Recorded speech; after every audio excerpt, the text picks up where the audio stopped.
Welcome to the River Run podcast. What is going on? Another episode, another day in the studio.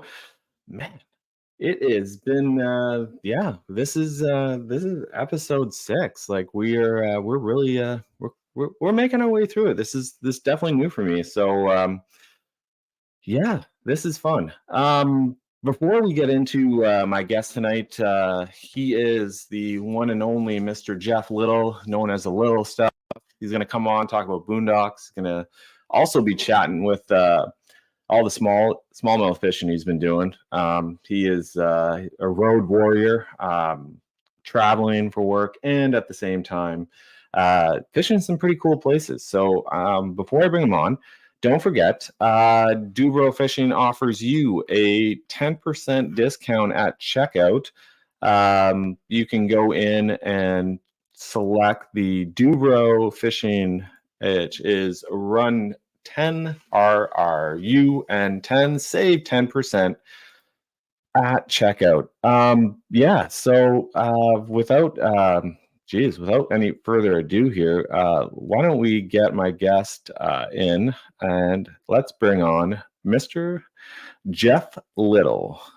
Jeff, what's going on, man? Hey, Adam. How are you? Doing good. I'm home for a brief, I think, 3 days? 3 days. Oh, yeah. I just got back from Michigan.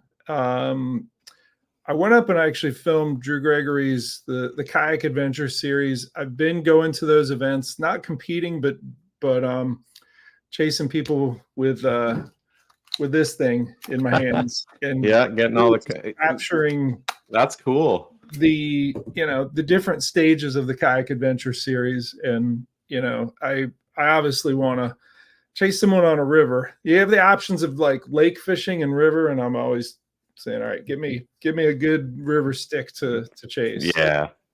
No, that's cool. So before we get any further, for the folks that maybe don't know Jeff Little, could you just give you a quick introduction of who you are?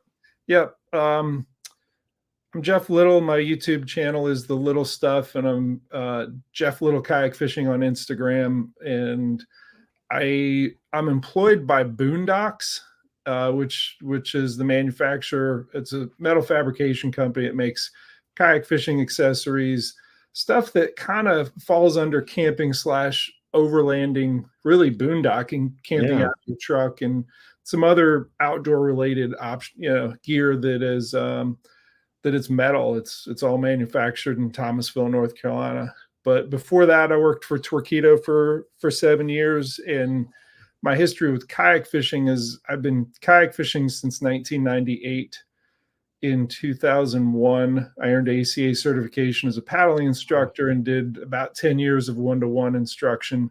With that certification, people say, are you a kayak fishing guide? Well, a guide puts you on fish for that day.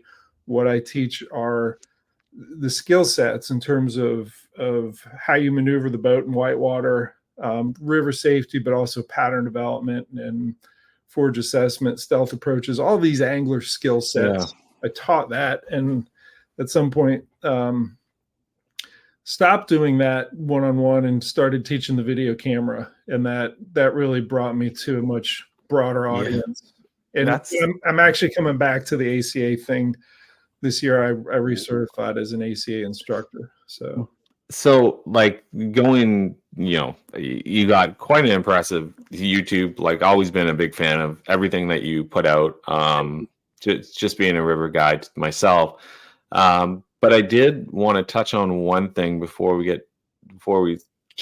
was the American Canoe Association. Yep. You had done a really interesting video with Jameson Redding, where you flip your kayak, and you walk through the process in which we should be trying to re-enter. Well, flip the kayak and then be able to re-enter.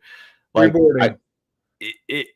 honestly, like that was really awesome. Like it was great to see that, because I think in the sport of kayak fishing, like the more and more we get into this, and the companies that put more and more gear on the market, it's like I really feel like we're forgetting like the basics of paddling, re-entry, kayak, on the water safety, you know what I mean? It's only an awesome video if it motivates people individually to go out and try it and practice it, because the thing that actually kills us in many different regions, like the statistics say that kayak anglers are the #1 category of water sports related fatalities. Mm-hmm. It's because so many of us are getting into this, and we're, as a whole, we don't do education real well. Like if you ride a motorcycle, you're like, I've never done motorcycle. What do you got to do? You got to take a class. Well, we don't have that. So people are laying down their motorcycles left and right. They're flipping kayaks, and when you're in that situation and you've not at least done it once in terms of getting back in the boat, in deep water, in current, in whatever situations, a lot of wind. If you've never done that before, and the first time you get to do that is when you have to do that, when you're in conditions rough enough to flip you out of the kayak, you're ill-equipped mentally.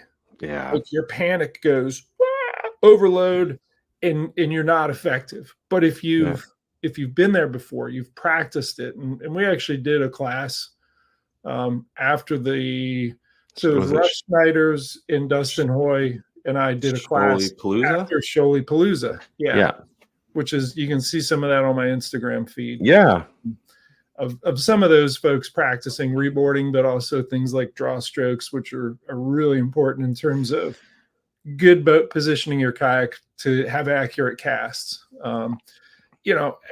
That information is, and really, it's not just information, it's having practiced. If you've done that, you're going to handle it in the situation. It's just such a good point that you bring up, like about that, like the ability to go out and do it. I remember last year when I got my first pedal drive, and I was at the cottage, and I didn't have this thing rigged like whatsoever. Like I had a couple rods with me, and I'd gone out fishing that morning, and then I came back and I was like, you know what? I'm going to go out there. I'm going to flip this thing, and I'm going to see if I can actually get this thing to go back over. I'm like, I can definitely do it. That was a lot harder than I thought. Yeah. And I was mentally ready for it. I was physically ready for it. Take the mentally ready for it out of the equation. Take the physically ready for it out of the equation. It's still a struggle. It's a struggle. And, don't forget, you're going to add all that gear in there too, whether, for instance, like everything fills with water, right? And that's added weight. And, I was shocked. Like, I really thought like I could definitely get it over and this won't be an issue. Yeah, it still took me a little bit of time. I did eventually get it over. I was able to get back in. When we struggle, we learn. And that's it, Yeah. It's worth doing. And I see, so yeah, it's Did you do it with or without the strap? I actually did it with a strap. Okay. And it's funny, at the cottage we have a ton of like, different styles of kayaks, mostly recreational ones. But we actually do that a lot, is go out there and we will flip these things. I remember like my cousin and I will go flip this thing, and we'll try and get this thing to roll back over. Yeah. And we take the kids out with us, and we will show them like, kind of how, like in the event this happens, this is how you're going to be able to get back in it now, It's funny, just in the sailing market and just the sailing world, like for small sailboats, like that is the first thing you need to know. Like if you go over, you stand up and there's something leverage wise that you're pulling back and falling back into the water to get it right back up. That's all we're doing is using a strap. I don't know. Go watch it. It's a great YouTube channel. It's Jameson's YouTube channel. Yeah, it is on his Trip Angler. Yeah. But it was just, like I said, I think that's just such an important thing. And it's great that people are still talking about kayak safety. Like, and I know you do a lot of that, in your videos and instructing. So yeah, no, I thought that was cool. So But I'll point to one other video, which is, I said that I taught one-on-one for about 10 years. The first video I ever made was actually a DVD, and that kind of dates me in terms of like, all right, how long have I been, uploading and editing? 2009, I think I bought an iMac. It's still, oh right wow, there it is. I bought that in 2009 and took the one-to-one class at the Apple store and really learned how to edit. And I wanted a video version of the class that I taught, which was the ACA class, and the overlay of all these fishing specific skills. Yeah. And that first video is called, it's on my YouTube channel. It's called River Kayak Fishing Skills DVD. Is an old video, but it has so much good information, especially for those of us that are on rivers. And it's a good starting place for someone who's river kayak fishing. Your channel offers like, on the topic of the little stuff, like you offer playlists from, let's go from tackle crafting to BooneDox, Torqeedo. You've got rod, reel, setup, and then you're talking largemouth, tidal largemouth. Sorry, you're going into smallmouth fishing. You've gotten, stripers, and there's a walleye playlist. There's there's redfish and speckled trout. You're covering the bases.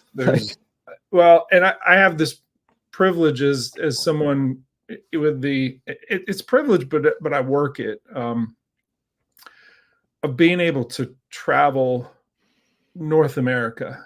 I say North America. Yes, I've been up in Canada, and I actually went down into Mexico to train Jerry from Iron Kayaker how to install a Torqeedo, and we did a bilingual install video down near Monterrey, Mexico. That was a wild trip. I remember you were saying in the video that they kind of suggested that you don't go and drive down there, and you're like, well, I'm just I'll get it, and they're like, yeah, it's the guys that I followed from Laredo down to Monterey were like, okay, well, we're gonna drive kind of fast for the first little bit until we get closer to. I'm like, what's that about? And like, Adam, I'm not kidding you. We crossed the border, and I'm following them because I have to know where I'm going to get to wherever we're doing all this. And they're going triple digits most of the time through these highways on the desert that are not great. Like, they're not, there's construction zones with like open holes in there that like are marked with like a little cone. And it's like, this is crazy. But like, they were trying to get away from the cartel controlled hotspot, which is near the border with the United States. Yeah, they wanted to get through there as quick as possible. But we fished 2 lakes down there, La Boca and I think Lake CHEO, and there was a local stick that we went and filmed with, and he got a couple that were I think low 6s. I got a couple upper 4s. I didn't get anything giant, but it was fun. Just that would be a fun experience. Obviously, once you get out on the water, but like at the same time, so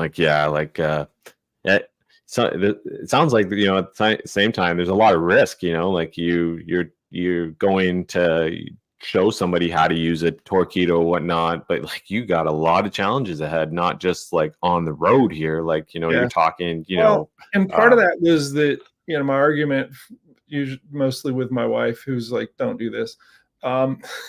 Was it like, I need my equipment, I need my tools to train this, and she's like, you really have to, like, we read the State Department guidelines that basically said don't fly to these areas where we have touristy type things, and then fly out, don't drive it. Anyways, the whole other story. My point is, I drive with my truck to all sorts of different places to do dealer visits. This year alone, this is my notes from the last one. This was just Michigan. I don't Wow. know. I think there's a dozen, maybe 14 shops there. The trip before that, I went from home in Maryland down to Shoaly-Palooza in Thomaston, Georgia. Caught shoal bass down there. Went That's to cool. a Really shop in cool. Texas, one in Tempe, Arizona, and then did San Diego all the way up to Portland, Oregon. Right, Yeah. dealer visits the whole way. Spent one weekend with Matthew and Amanda Brannon near the San Francisco area, and Matthew and I fished Clear Lake one day, and then Amanda joined us for just fishing in the morning the next. So Clear Lake is sort of an iconic, like, amazing. Yes, in California for sure. Big bass. And it was brutally tough. It was really high. Right when they were spawning, and they were on the backside of these flooded, they call them tulies, but just think cattails. And nobody was catching anything. Like, it was tough. I think I got one fish the first day. The second day, I punched through the tulies and got to the backside and got a couple upper 3-pound fish, like nice stout fish, but it was like tough. And that's the case. A lot of these places that you know of that are like, ooh, that's the place. Well, it doesn't mean that you're going to step up and connect with the ball. And that was the case. That was sort of almost the case when I went to Idaho and fished Dvorak Reservoir. Yeah, and that had to be quite an iconic place now for you, because you managed to hook a 7-pound, 1 ounce, 22 3/8 smallmouth. Like, you're almost on that quest. You're on that quest for 23. You know what I mean? Like, that is like what like. Could you just relive that day there for, like, that's an impressive video's catch. up. The video shows it. Yeah.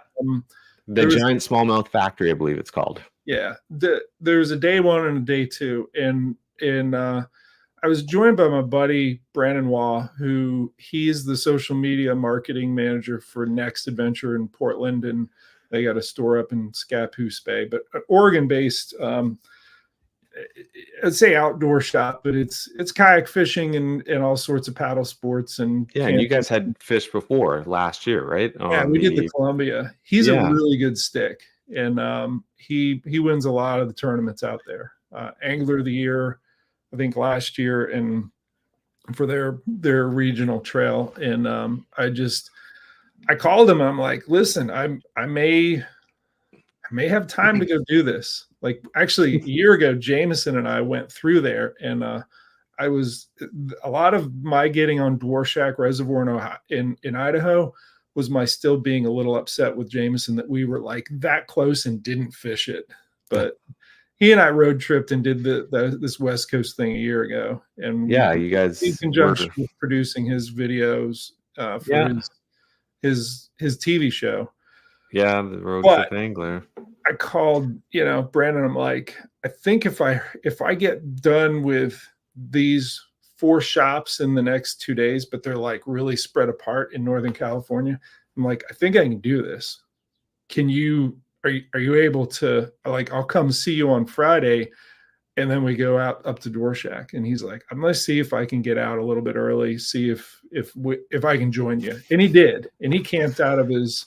I camped the BooneDox drifter, the hammock. Yes, that's cool. Yeah, it's a nice alternative to tent camping. I don't like being on the ground. It's a freestanding, it's a tree-free hammock and stand. Is basically, you can set it up it's really sandbar really unique setup. End of a river. You can set it up at the beach, or you could set up pretty much anywhere. And I got a bunch of videos showing how to do that. In fact, the first time I used it overnight, I fished the Juniata. There's I think a video called Boondocking for Bass. The Upper Juniata, I fished that like when it was flooding. And then I fished Raystown Lake, but I think it was 35 degrees overnight and like raining, a lot of wind. And the key is to get the underquilt underneath the actual hammock, and that insulates you from the bottom. Whatever, that video goes into how I set up, the whole setup with the drifter and the rain fly. And I've used it in a whole bunch of other places. Like I use Harvest Host as a subscription where you can Yeah, for basically, boondocking. yeah, Yeah, you find all the locations to where you can camp on, whoever's property or whatever it is. It's an app on your phone, and basically you pay a subscription for the year, and you say, hey, I'm going to be near this lake or that river. What's the closest one that allows people boondocking? So there's Harvest Coast, and then there's Boondockers Welcome, which you add to that subscription. Neat. That's really cool. People's like front yards near Presque Isle Bay in Lake Erie. I stayed there, and it snowed on me, but it was inexpensive lodging. Like that's what I like about that. Yeah, and I really like that. I'm all about car camping. I have quite a little setup in my Dodge Journey, and I'm like 6'4". So for me, a lot of vehicles wouldn't really necessarily work other than maybe a truck bed. You know what I mean? Right. Where this is actually awesome because I can set it up, and most of the time, whether I'm sleeping at a launch or a campsite, there's no tent business for me. Like I used to do it, but this is easy. Like it keeps me out of the element. If it is warm out, it's not a problem. I have special screens for my windows. But yeah, no, I really like that. I'm all about that boondocking lifestyle. I really enjoy it. I think it's all part of the adventure. And but no, the hammock is. So now you had made a transition, like career-wise, after you had moved on from Torqeedo, who really had solidified your in the fishing industry as Jeff with Torqeedo really built that brand. I'm still a proponent of Torqeedo products. I'm still on Team Torqeedo. I believe that they have a great product, but it was time for change in terms of going after a different personal need. Man, this is going to sound selfish. I had motors covered. What I wanted more was that freedom to truck camp and not rely on hotels, Airbnbs. Like it all takes time. Whereas it does. I would find myself driving until 11 o'clock midnight, and you get to the place that is close to where your next dealer or where you're going to film whatever's happening the next day. Mm-hmm. And your one option is like a motel that you're like, yep, ain't clean. I just all about that. All right, I'm gonna sleep in the front of the truck again and not get good sleep. So yeah, that's got it. That I'm a firm believer in you need rest. You know what I mean? Like because so I see it over and over again when I film people. Like I filmed Drew Gregory on the Susquehanna, and I mean I do this all over, and I'm going to continue doing it with the Kayak Adventure series. But I know the same weekend that I filmed Drew, 2 days on the Susquehanna, and Matt Ball came up from Ohio, and he left his 9 to 5 on a Friday at like 2 p.m. and drove the 8.5 hours, gets there close to 11 o'clock at night and just sleeps at the ramp in his truck and has a really poor performance. He's a great stick. He's known as Mr. Consistency. He's always in the mix, and he was not after day one. It's because he didn't sleep well. Yeah. Day two, he goes out there after getting good rest, and he says what he told me, that was the best single day of river smallmouth fishing I've had in my life. It was amazing. So a lot of it has to do with are you well rested? And also are you able to sleep and start your day as close as possible to where you were going to fish? That to me is important, because at Dwarshak, for instance, I couldn't have done that trip. I couldn't have caught that personal best smallmouth if I was relying on a hotel, because the closest hotel to there was about an hour and 53 minutes drive away. Ooh. So that's 4 hours of like you basically had to have an RV, a camper, or just camp at one of the sites, which is what we did. It was the Army Corps of Engineer campsites that are all over that place. You got to have the ability to do that. So that's some of the freedom that it unlocks. I am going to start traveling with a rooftop tent that BooneDox will distribute. It's from a company called James Baroud. Neat. Those are, that's really cool. I really like the idea of those. It's a Portuguese company, so they're manufactured in Portugal, and we're importing it. It's going to go on top of another product that we're releasing soon. I'm going down on Sunday night, and then Monday morning we're going to put it on the truck. But they're gearboxes, so we have so much gear, especially as kayak anglers. We have our tackle. We have our paddles, we have our PFDs, we have our nets, we have our depth finders that we have to put on the boat at the launch, and then the batteries, and then, you just keep going. There's so much, and you add on to that, like, hey, we're going to camp as well. There's a whole lot of things that are either crammed into the cab, and you're just like barely fitting there driving down the road. I know all about that. Yeah. Or it's loose in the back of the truck in the bed, and it can be stolen. And I cable everything. Like, I bring sales samples and all my camping gear and all my fishing gear. So the gear boxes are going to go, say here's the truck bed, and the rails are here and here. The gear boxes are going to go on either side of that truck bed, and then the rooftop tent comes in on top. So you have this spot where you can put a kayak on the bottom, on the T-bone, and the one on the top on a rack that we also have. Right now, that rack has before I put the gear boxes on, has a metal rod box called the Rod Pro. So it's an 8-foot box with locking doors on either ends, and it's totally secure. I think a lot of what people are doing now is they have their bundle of rods in their, they put the rod sleeves on there, and they put them in the passenger side seat leaning back, right? So problematic it definitely is for what you have it pointed back towards and behind you. And if you have a passenger and they're kind of working around it, saying, which side of all of these rods that are sitting here do I put the seat belt? And if there's hooks there, you're getting like spinnerbait hooks in the leg. Like, it's just a mess.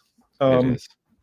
We're working on solving that problem with the Rod Pro, and you can actually see that in a video I released yesterday. So yesterday's video was more of a, hey, I'm taking a breather, and I'm going to show you some previews of some of the fishing I did up in Michigan, and talk about one I did on the upper Mississippi, where I had 98 inches of smallmouth in basically an afternoon.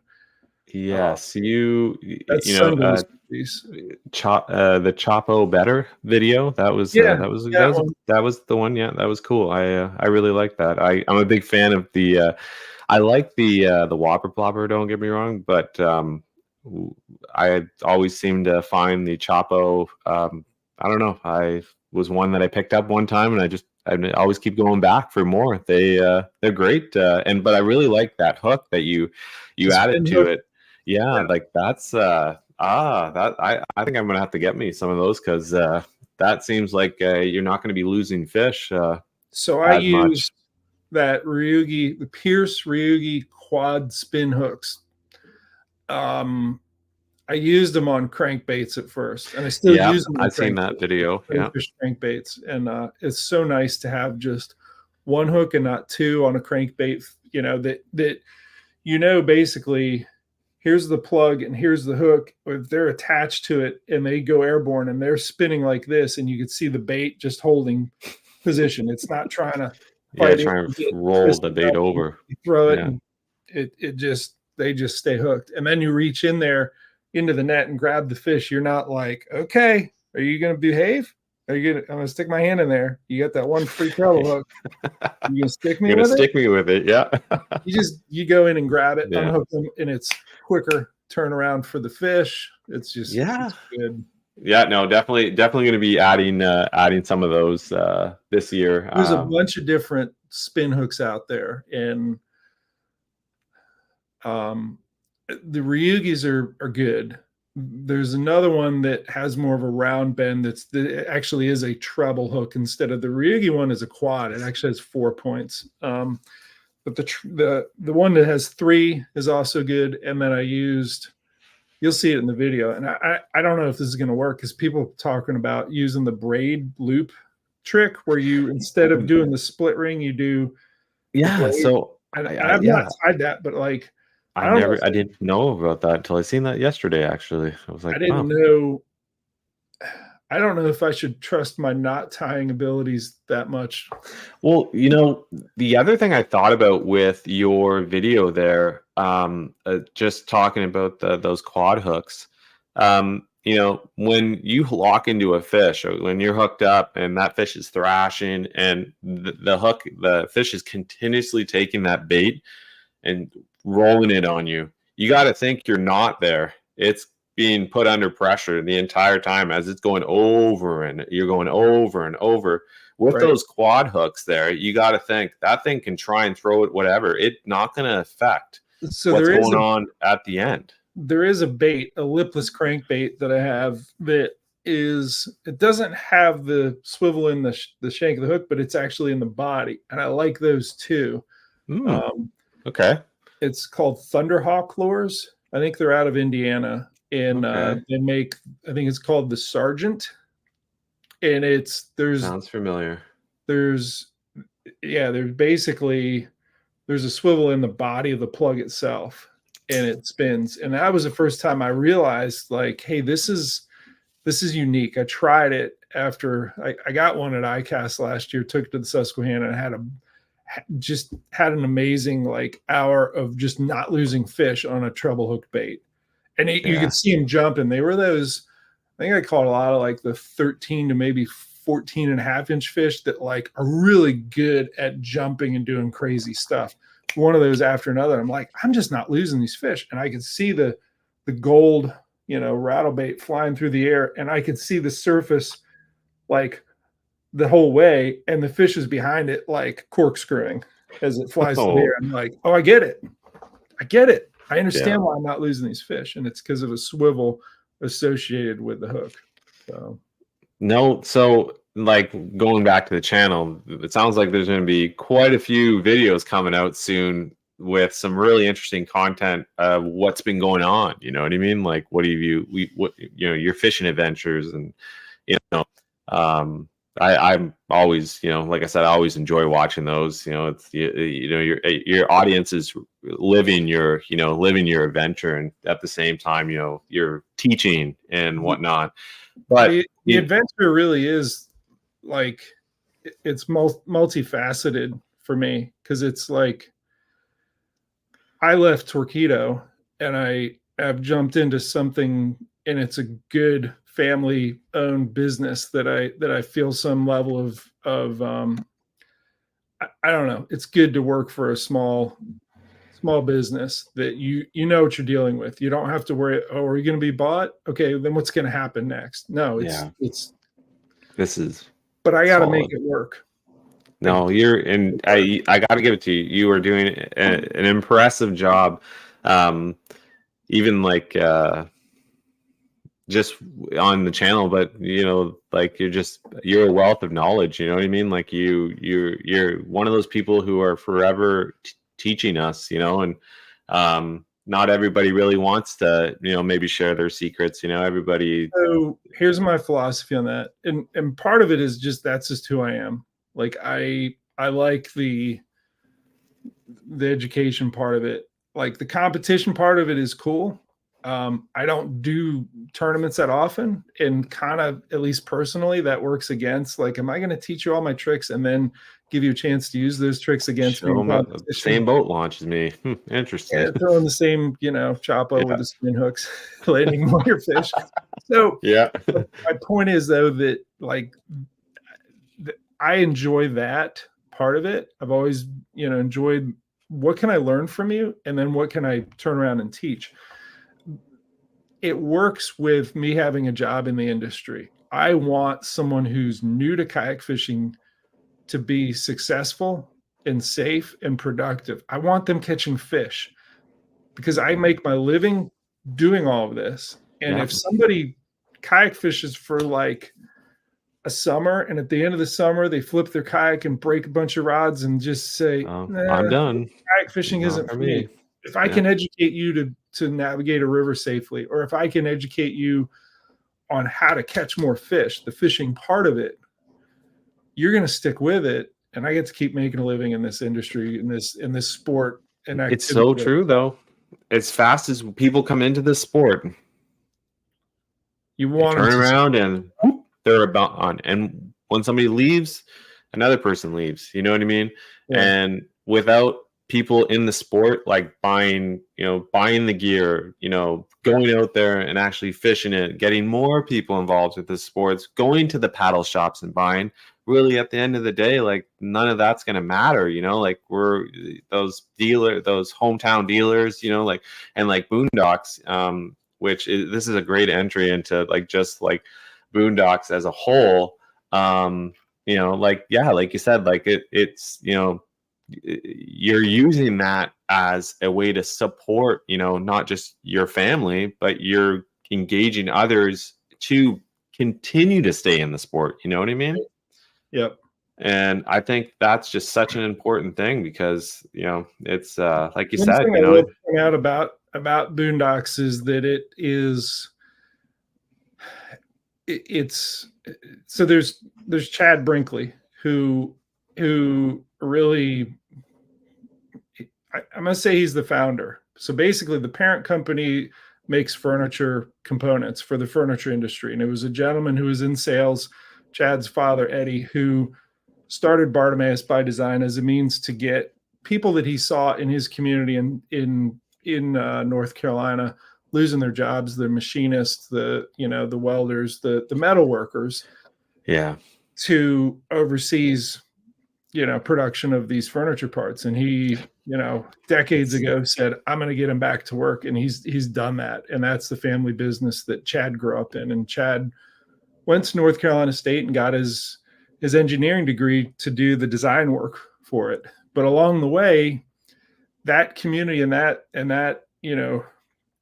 business, that group of people that that work at BooneDox, they're North Carolina surf fishermen. They're people that go to High Rock Lake and kayak fish, and where they would recreate together, they would also find solutions that they're like, hey, this bed extender we have that's like at a right angle, like scrapes on that one apron coming out of that spot every time, and we can either re-weld it every other weekend, or like, hey, let's go over this pipe bender and just whoop, make one that curves up like a banana and never hits.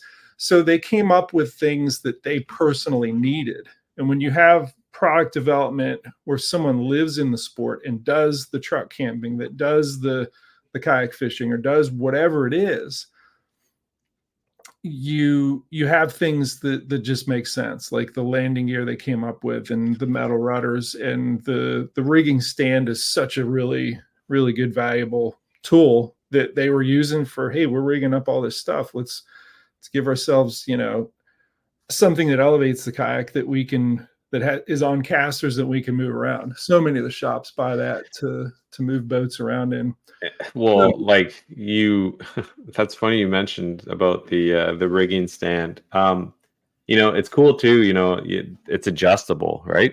Yeah. So it being adjustable, well, like there's a lot of products on the market that look great, but then it's like it only fits for one. It's right. Being adjustable, so like you said, the engine are however you set them up for different boats. Like for a Native Titan X, you're going to need it this wide, but then you put a Bonafide RVR or say a Jackson Coosa X on there, it's going to be a different width where the bunks can be. So if you if you can make that adjustment, then it's going to be secure on there. Well, even just rigging alone, like being able to put your boat up on something that's sturdy, is not going to take up a lot of space, Right. because when you look at it, like because we all make those carts for at home, right? Where, we have the 2x4 frame, and then, we got the PVC pipe, and, I see so many like homemade versions of this that, whether it's PVC and casters and just big wooden boxes where someone's probably bought $300 worth of lumber and another $75 each really super nice casters, and it's like, hey, by the time you're done with your DIY project, which is going to be a tank, if you make it, it's going to be for sure, like it's a lot more lightweight and durable, and ready to go.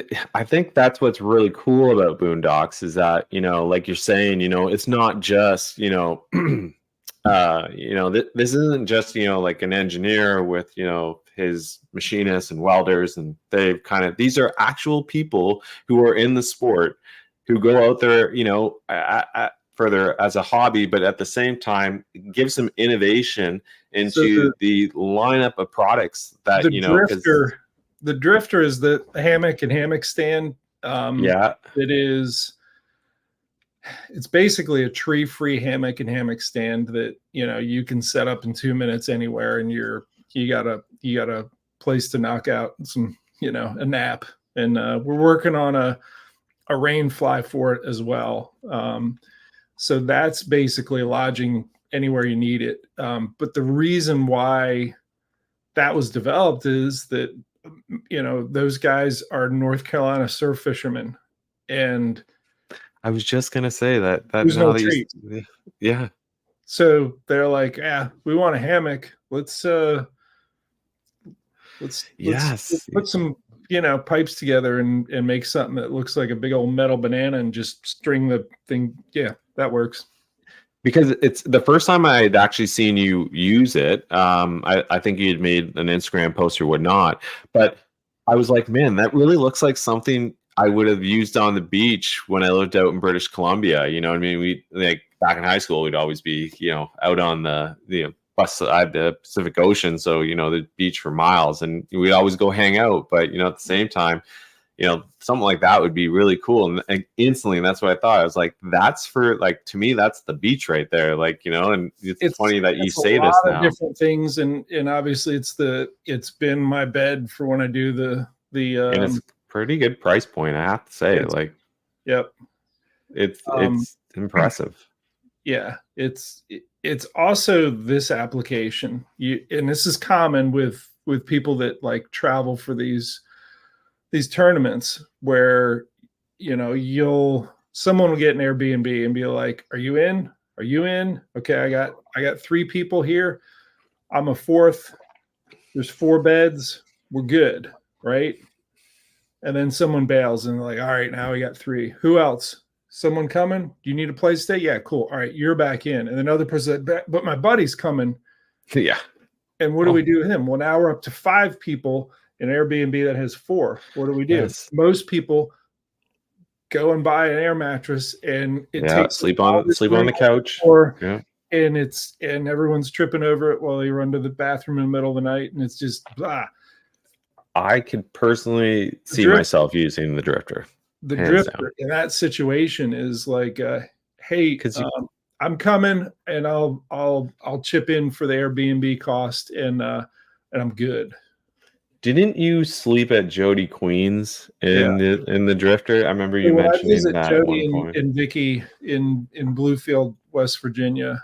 We actually did a lot of the rigging videos for the stuff that goes on the Hobie Pro Angler. We did the console where you put your depth finder up front on that bar that goes across. We did the landing gear. We did the metal rudder. We did the firewall. We did a bunch of stuff on this one particular boat. But I slept. I needed to know. And you said you're 6'4". That's mine as well. I need to know, can my frame handle being, like, before I go and do this and like camp on the river and do all this stuff, I need to know, hey, am I is my system good with sleeping in a hammock? So I crashed at Jody's. Jody usually sets up his air mattress, like I just mentioned. And I'm like, don't set up the air mattress this time. Let's just let me try this. So I had 3 nights there, and the first time I woke up in it, I'm like, huh? I feel weird. Okay. Oh, I'm not on a mattress. Okay. Oh, yeah, got it. And then you get up and you go pee and you come back and you kind of balance and you get back in and then you're good. Once you're at least familiar and waking up, then you're good. And I really was, I got good sleep in it. That's awesome. That's really cool. Was getting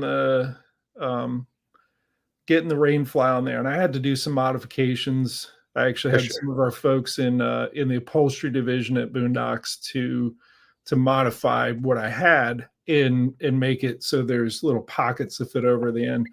And that's where I did the trip on the Juniata and Raystown, and then Erie and somewhere else up near Toledo I stayed, and then Dwarshak. So I've slept in this thing a bunch, and I'm good with it. But I am going to step up to that rooftop tent because it's something I did with Torqeedo, that when you're a company that makes the best of something, and Torqeedo is the best, this rooftop tent is going to be a $5,000 rooftop tent, whereas the Drifter, it's like $300, right? Mm-hmm. So you got to have this good, better, best. It's the same thing with the rods. The Rod Pro, I think, is going to be over $1,400. It's not cheap, but it's the best.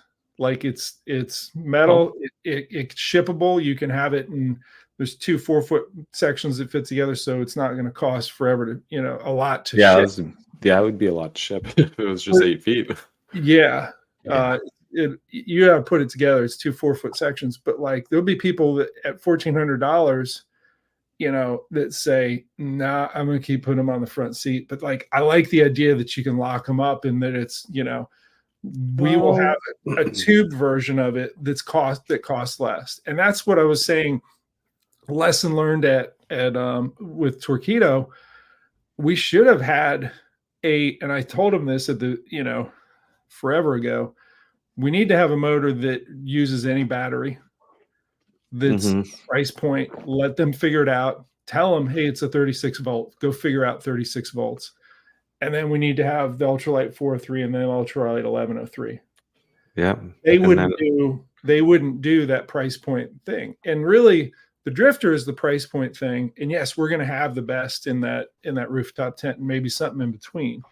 And maybe not everybody's looking for the rooftop tent. You know what I mean? Maybe people are just looking for the Drifter. You know what I mean? Like maybe the more minimalist in us that might want the Drifter, where, oh, actually, you know what? Instead of, this doing the whole tent, RV, whatever, the rooftop tent is what I need. I think the rooftop, I could definitely use a rooftop tent. I think it was back in the day, was it?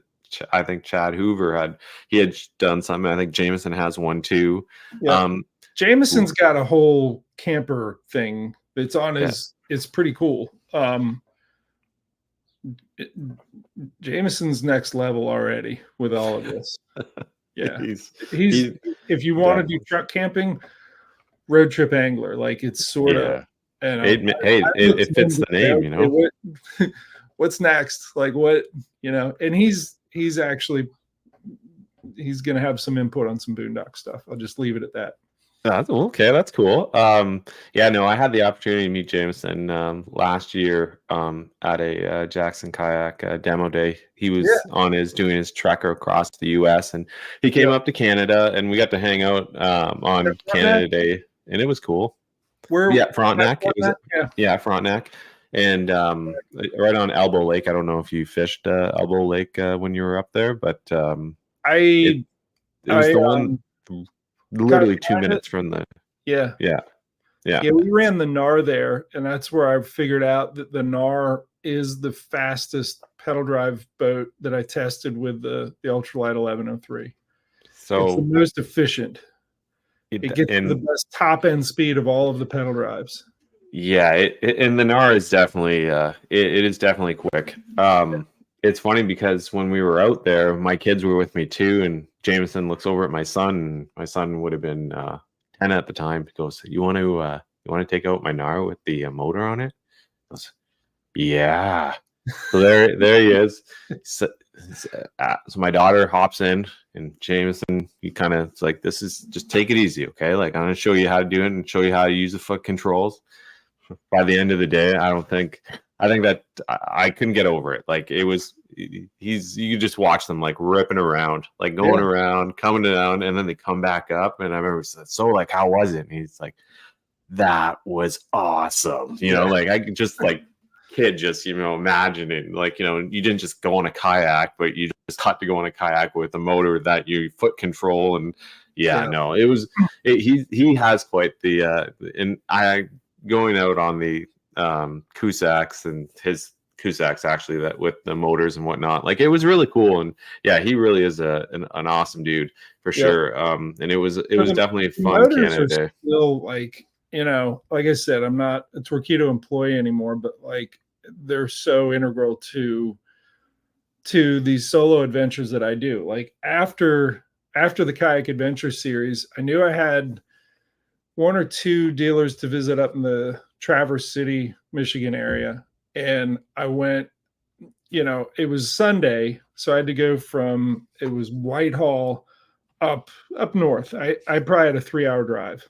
Ooh. And I was like, well, that's just this morning. What's this afternoon about? And I found a river, and I put in, and I tried a section, and I got one 13-inch smallmouth, and I'm like, this isn't it. This was 2.5 hours of really working hard for getting basically nothing.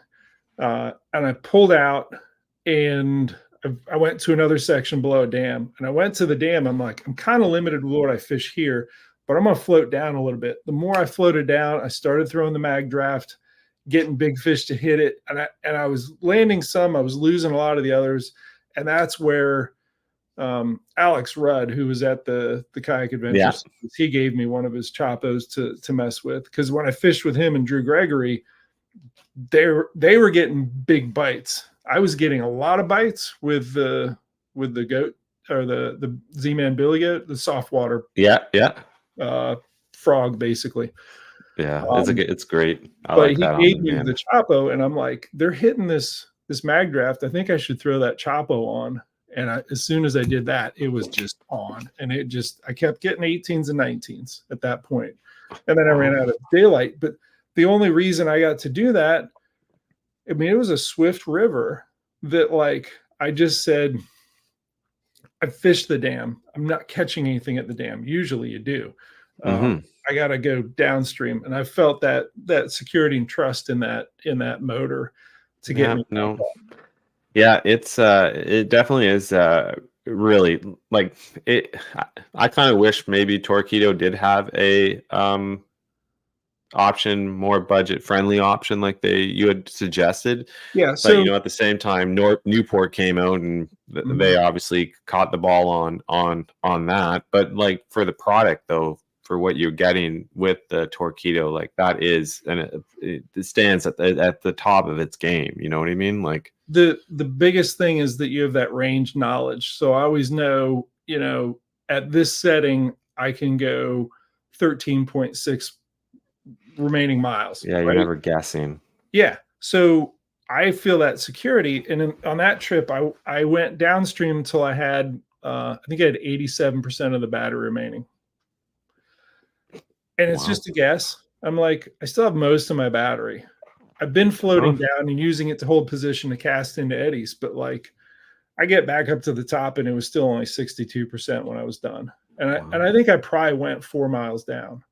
So the freedom that gives me with the range knowledge is so critical, because otherwise I'm probably not catching those fish. I'm probably not venturing downstream.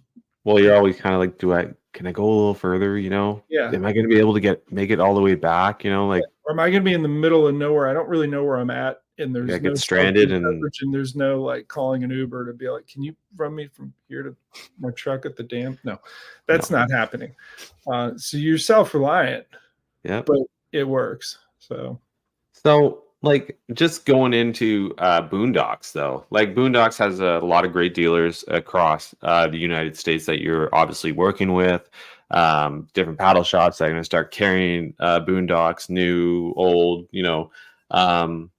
So for BooneDox within Canada, there's two dealers. Stillwater and Ebbs Source for Adventure. They're both west. Yeah, they're Winnipeg. Phone, but I turned it off for the podcast. I believe one you were saying was Manitoba and the other one was Saskatchewan. So and they both carry the BooneDox, your landing gear, other products. Now, are you hoping to bring BooneDox even further onto the east? Coming further east, for sure. You know, Frontenac would be great. You know, there's Fogue Marine in Toronto would be great to have. Toronto, yeah. Trailhead Paddle Shack would be another good one. In Ottawa, I don't know who, like. I'm all ears, but it's a matter of where I can get to. Like I've been doing, you know, it's 100 and I think I'm up to 104. And I started the year by going to Texas and Louisiana. And then I did Florida. I just had, I don't know, 3 weeks of Florida straight.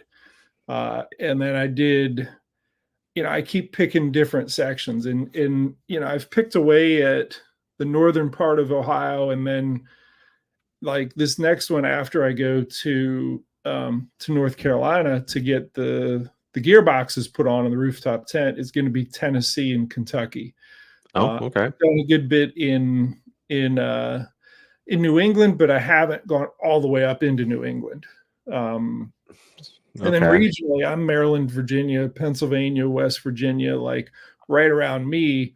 Those are actually some day trip visits. But Canada needs to be on my. Yeah, Canada. I think you have a lot of great. There's a lot of great products at BooneDox. I think anglers like myself, and you know, it could really do well, I believe, up here. Even that console, like the console, that's really neat. Like such a simple. So that console took off like fast. Amazing. It was once we made that adjustment of making it slotted on the bottom, so you can move those feet wider or narrower for any kayak. Prior to that, we were asking people to drill holes in it. I'm like, this isn't good enough. We have an amazing machine shop. I think they can do it in a slot, and Chad was like, absolutely, we can take this up and talk to Abby up in the machine shop and give her how long you want it, where it starts, where it ends on either one, and take it home and to Maryland and put it on a bunch of different boats and test it and say, is this it? Yeah, it is. And then it was improved. So yeah, because you know, like the difference of having a US based company and being able to let's make changes and not like, hey, we got overseas. Yeah, we gotta tell our guys in China to do this, and then we're already mass produced. Quality is definitely goes lower, unfortunately, and the price seems to go up even more. And I mean, it is the shipping, but you know, it's your Chinese manufacturers in particular. It's things. There can be a communication disconnect with what you're getting. Like having someone that is just as likely to use the product that weekend on a local body of water in their kayak or their truck. Like people just there's better communication on, do you want it like this or do you want it like that? And now that's a lot of what I'm doing with these. You know, I've done it with the Rod Pro, the 8-foot metal rod box, and I think the rod box is pretty cool. Like I run, I the other weekend I put on a piece of 8-inch PVC pipe on my trailer. Sure. Because when I'm car camping, for me, there's been multiple times where, you know, in the middle of the night when I'm sleeping, I'll roll either onto a rod, bend a guide, or even break it. You know what I mean? Where this is just kind of gives me a little more peace of mind in my area where I have it set up the way that I want, but I would usually instead of having the rods in the front, I would lay them in the back off to the side where I have like my mattress where I sleep. And then, but I thought, you know what, like we need a little more room in here. And so I went with the rod, just a rod tube. Yep. 8-inch, just to put in like spinning and casting rods and whatnot. But yeah, I saw that rod box, and to me, like that, even though like we spend so much money on gear, like why wouldn't you want to get it protected? Like to me, it makes sense. Like so my rods are custom and yeah, like you use the rain shadows. Some of them, I use the rain shadows from Batson Enterprises in Sequim, Washington. Some of them are made by a local builder, Kevin Hollash. I'll get the components and some of them are kind of a mix where I start one and I get too busy doing BooneDox stuff. I'm like, can you just do the wraps on this? And some of them are one of the rain shadow like certified custom rod builders where they'll make it and just ship it to me as is. So I've done rod building videos of making my own. Yes, you have. Where I'm looking at what someone else has built. So custom rods is a good playlist on the little stuff. If you're looking to get into building your own rods, you can actually see different stages of, hey, I've worked with a custom builder and he made this for me, you get further into it and here's the equipment that I have. In fact, I'm looking at an Alps rod wrapper. I won't turn this around because it's a mess, but I got a rod wrapper right here. Yeah. I remember seeing it in your video there when you were doing the replacement stuff. That reached a lot of people too. So, but a custom rod, I personally have never done a custom rod. But I think one day my biggest thing is finding moderate to moderate fast spinning rods that I like. So that's a good example, and that's the one I showed in the video yesterday. Mm-hmm. I think that blank is meant for a bait caster, and the first one I made was a bait caster. Then I'm like, there are some things that I do with a spinning rod, and I love this blank. It just handles fish really well. Like it's moderate fast. It's got the power to put those hooks in them, but it's also got the right bend that when you're really moving him away from that log, he can wrap you around towards you, and then he comes at you fast. It absorbs all those head shakes and jumps. You can't get that rod off the shelf, and that's the specific, and that's where you get to custom. You're like, I got an idea. I want it this way. I want that blank. I want it in this way. To be able to come up with something that you can't buy off the shelf is a big reason for going custom. So no, that's I honestly think it being on a custom style rod, you can build it to your specs, use your guides, your handle, cork, like it's built for you. Because the one thing I found with tackle, like for instance, like just beginning into tackle crafting is, there's a lot of great products out there, but I only really like this part of this, and I really like this part of this. Being able to make it your own, maybe not the cheapest route, but you can actually make something that you envision, something that you will be happy and satisfied with. Where with like the rods and whatnot, like for me, as like moderate fast spinning rods are, there's not a lot of companies out there that I know St. Croix's probably got a couple of them. But yeah, no, like I definitely could see myself heading down that route, just in the aspect of making a rod at some point. I think that's really cool. I did put it out there in the video yesterday. I actually I told people my phone number, and with the purpose of saying, hey, if you want to go this route, but you want to have someone build it for you, I'll help get you in touch with a custom rod builder close to where you live. I can work with the Batson Enterprises, like their network of builders, and say, hey, I'll call that person, be like, look, I have someone close to you that wants this rod. It's what I've been using. It's what I built. Here's the, here's the blank. Here's the components that I used for this build, to get them squared away with if they wanted to replicate that or do something that's like what I got, but maybe a little bit different, and that's what can be a lot of fun. And you end up really satisfied with, hey, this is exactly what I wanted. There was no compromise in using this tool in the way that fits what I do on the water. So yeah, because to me, you see more on the spinning side of things than you do on the casting side of things. So in the Rod Pro now, there are 6 spinning rods and three bait casters. Yeah.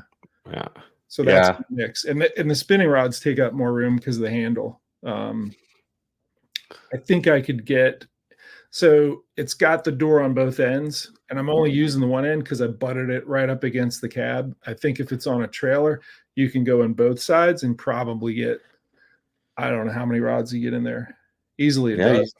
You probably do 14, 16. Being able to, slide one in from the other side, opposite handle. Right. And that's the thing about spinning rods, right? It's the handle that seems the bait caster. It's just perfectly slides in there. There's lots of applications that I when I'm out fishing that I, for sure bait casting, but I don't know. I always go back to spinning. Spinning is just, I don't know. I will tell you, it's a north-south thing. It totally is. I fish with people from Alabama and in Mississippi and Georgia and the Carolinas that I don't know why I use them damn old egg beaters.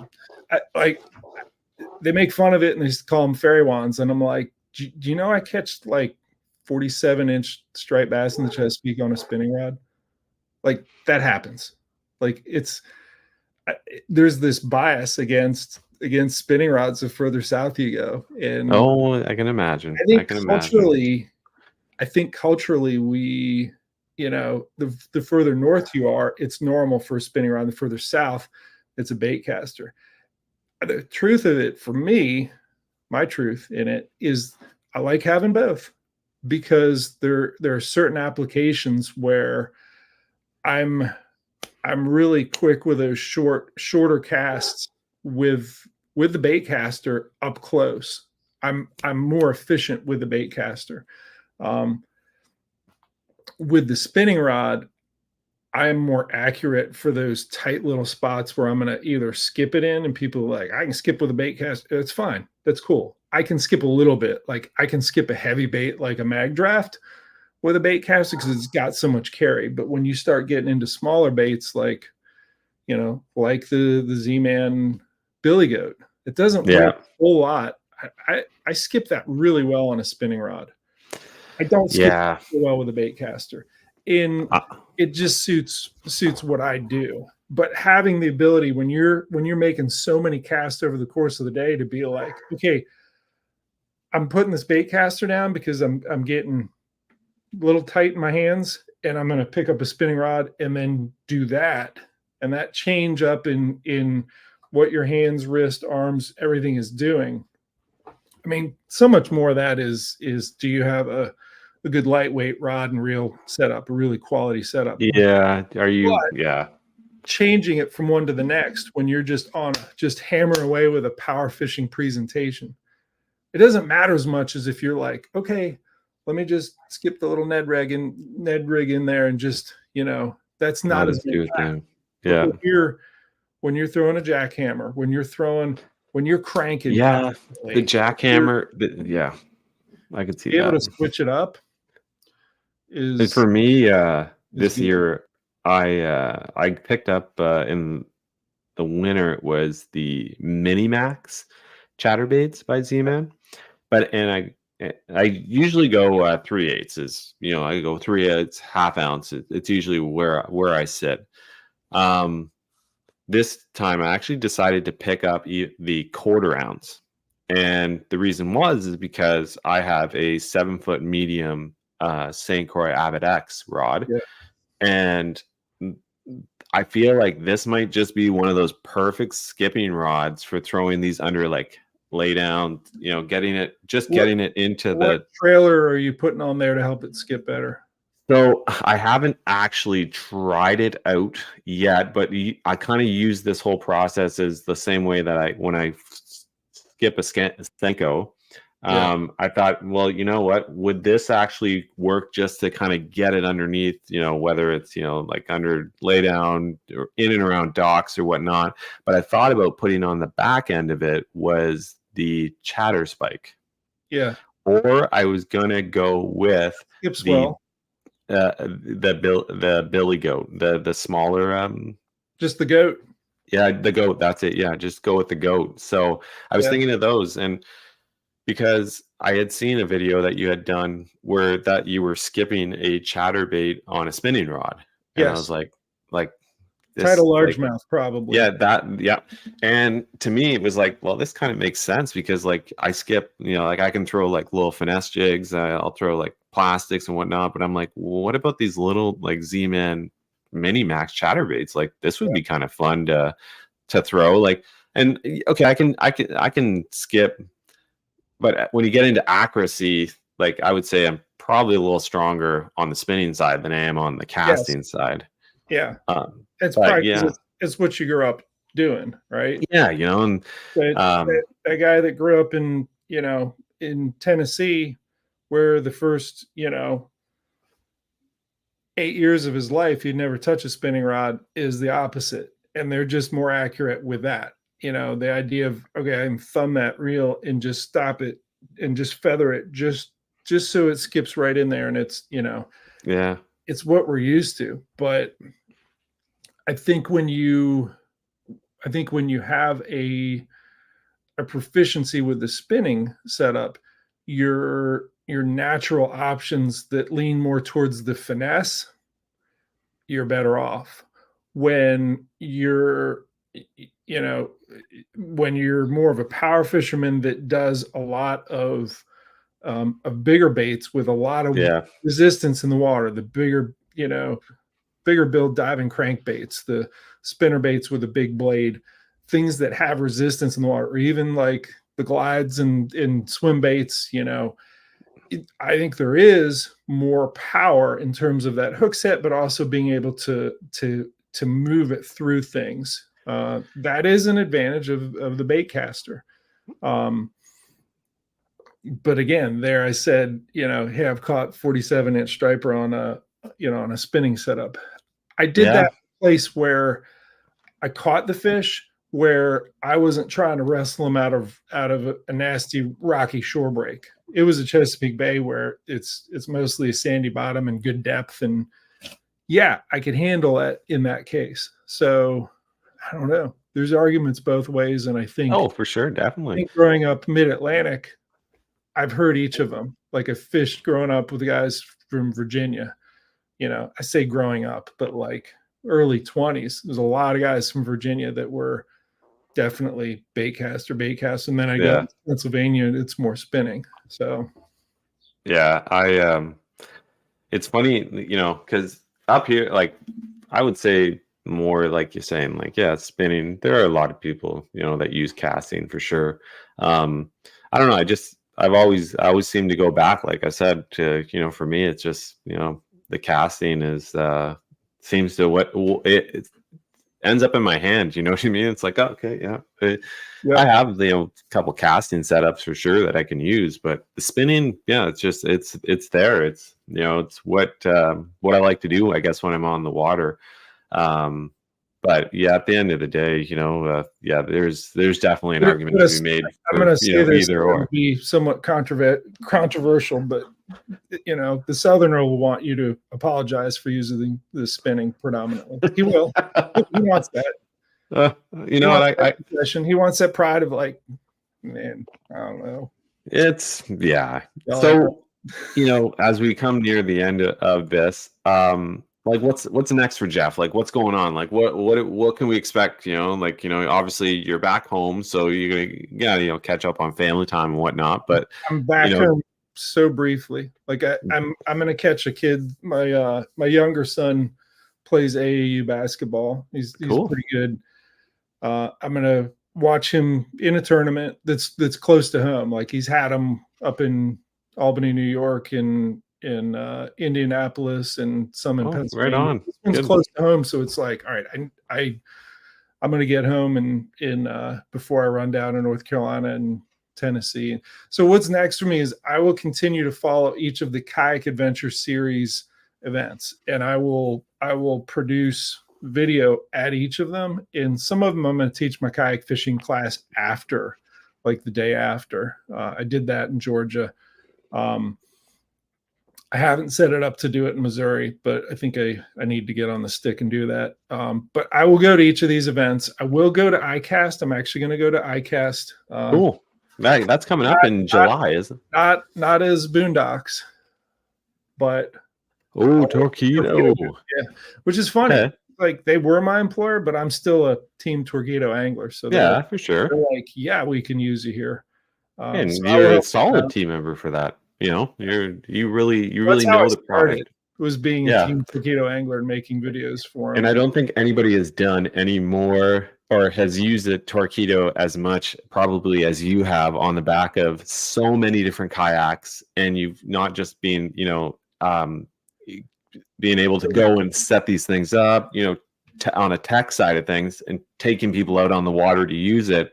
My favorite is on an inflatable, and it's the one that I designed. I think that's so cool, the inflatables. Yeah, it's the one I designed with Trey Leach at Innovative Sportsman. Okay, so I designed the hull of the Osprey 1436, and we prototype tested for a bunch of years. Like he and I were chewing on this in like 2020, where anyone was selling any boat to anybody at any time. Like just everyone's buying stuff, and we're like, we have this concept of a fully tracked inflatable that you can put whatever you can rig. Like that's the big hurdle with inflatables is how do you rig them with all the things that we're used to drilling holes in. That's you can't do that. So he and I collaborated on that. Ultimately, I'm the one that that provides the hull, and then he puts the frame and the seat and the Torqeedo mounts and the foot control steering and the everything on it, and he brings it to market. So that in that Osprey 1436 that one hits 6.8 mile an hour, and fine, that's on flat water. That's a marker for being really efficient and having a good top end speed to just rock for sure through moving water. But I continue to mess with it, and I'll just tell you that the biggest advantage of the inflatables, and we do them in a way that it's not the lightweight inflatable, but it's heavy duty. Like it's double layered in places where you land fish that can get the fish fins in there, and you can patch them pretty easy. I have not had to patch the Osprey that I had, I think over 2.5 years, that prototype. I think I patched it once. I've had others that I've patched 5 times in 5 weeks from fish fins. But the advantages of the inflatable, first one I want to mention may not be real apparent to people until they do it, but it's stealth. There's something of having a boat that when you drift into a rock, it doesn't go boom and spook all the fish around you. There's something in inflatable that how you shift in your seat, and there's this, the seat interacting with the hull. It does all these little creaks and things, and you drop your pliers or whatever. The inflatable eats up that vibration, and it doesn't make its way. It insulates its away from entering the water and spook. That's a good point. Yeah, really, it is an insulator of sound. Slap of water hitting the side of a rotomolded has something that. And it sounds like I'm just making this stuff up. I'm going to tell you where I'm not. But the whole slap on a hard boat and a rotomolded, a plastic kayak, is something that can clue them into before they even see you. The wave action on that. Wave action hitting an inflatable, it just eats it. It absorbs it. There's some There's some give, and it ends.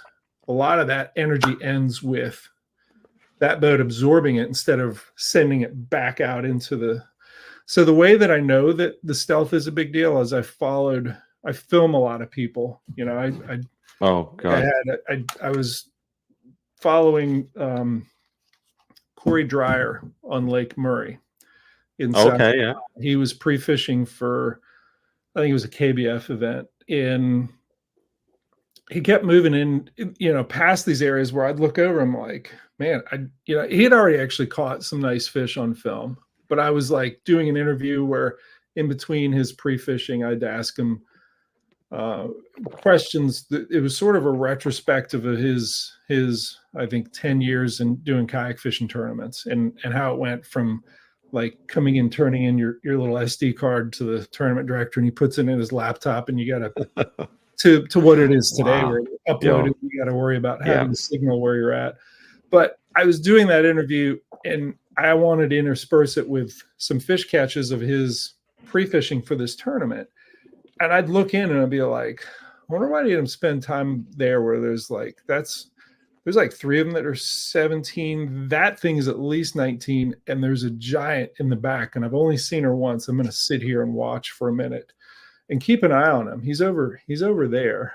Let's see if he catches something. But I'm interested in, wow, that's a giant. That's like 21 probably. Ooh. Nice fish. And then we go on and be like, hey, you know, do you want to come back? No, I gotta eliminate water. I'm like, you shouldn't have eliminated that water because that has a bunch of your fish. But he moved through quick. Yeah.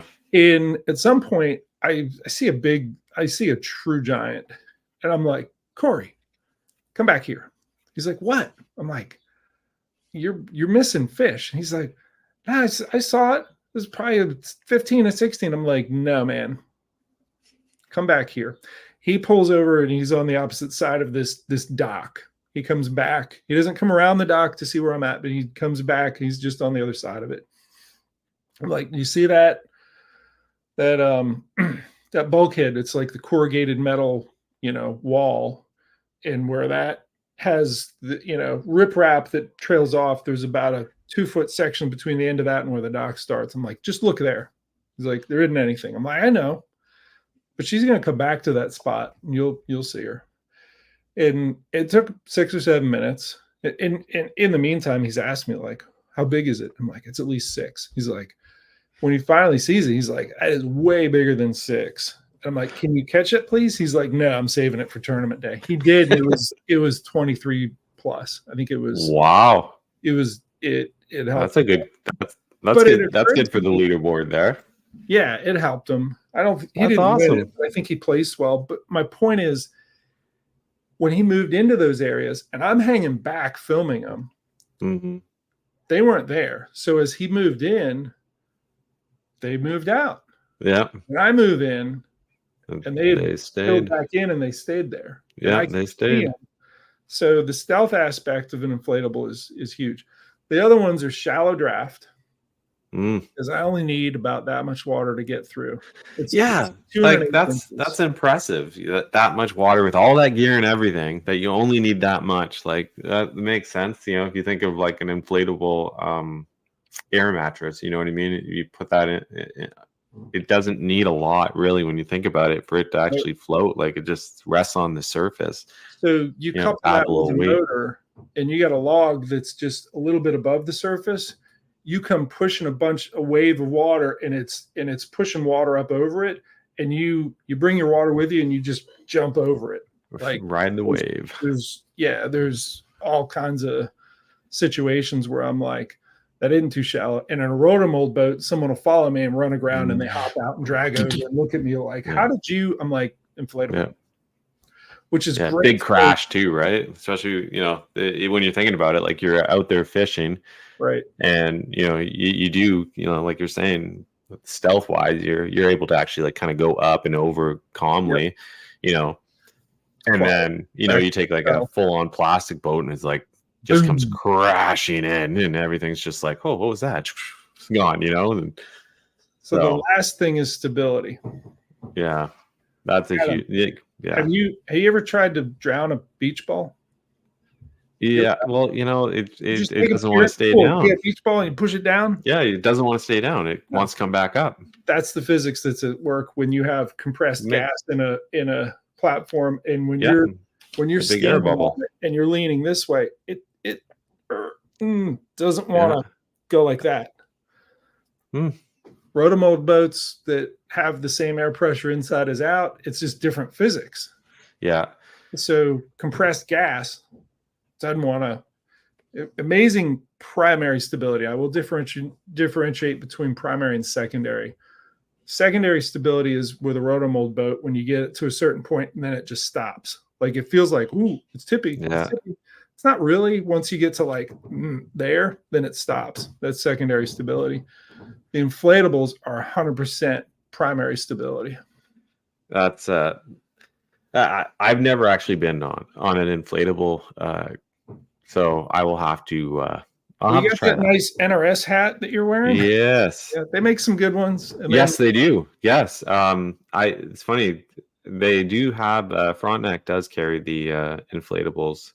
They got a CUDA 126. That's what I took out west when I went with Jameson, and we did the Columbia River, and we did some like trout fishing on the Sol Duck River in the Olympic Peninsula, and we did some inshore stuff with like their lingcod and their rockfish, which like that whole area is wild. Like you jig for those fish that are saltwater. Like you look out and you're in the same water as orcas and sea lions that are just like, if you have one of those big metal hoops hanging over the side, they're going to eat what you caught. Easily. Oh my God. It didn't happen to us, but it does happen to kayak anglers.